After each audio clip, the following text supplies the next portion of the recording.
বর্তমান শেখ হাসিনার দলে আমরা আছি, ভবিষ্যতেও থাকবো।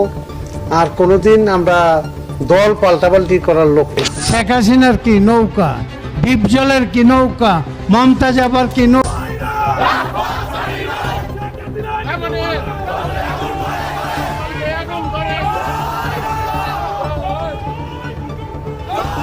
এবার শরীর সম্পর্কে কেন্দ্র করে রাজপথে নামছেন ডিপজল। তিনি জানান, দলের দুঃসময়ে আমরা বসে থাকতে পারি না।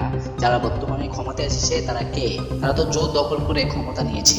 আপনি কে ওখানে বসছেন? আপনি কে? আসলে ওই আমরা রাগারাগি, উড়ে উড়ে একজন আরেকজনের দাবরা দাবরি, এগুলা বন্ধ করা উচিত। আচ্ছা, দলে দলে বেরিয়ে আছে আওয়ামী লীগ নেতা কর্মীরা। তারা শরীর সম্পর্কে কেন্দ্র করে আয়োজন করেছে একটি বিশাল সমাবেশ। আমি রাজনৈতিক কথা কিছু বলবো না, বেশি কিছু বলতে চাই না রাজনৈতিক কথা।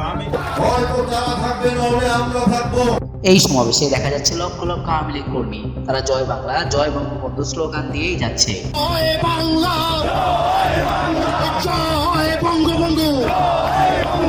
তাছাড়া আন্দোলনে দেখা যাচ্ছে মিশা সওদাগরকে। তিনি বলেন, আমাদের প্রিয় নেত্রীকে আমরা দেশে ফিরিয়ে আনবো।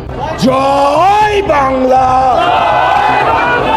জয় বঙ্গবন্ধু। প্রিয় দর্শক, আওয়ামী লীগের এমন পদক্ষেপকে আপনি কিভাবে দেখছেন তা জানান অবশ্যই কমেন্টে।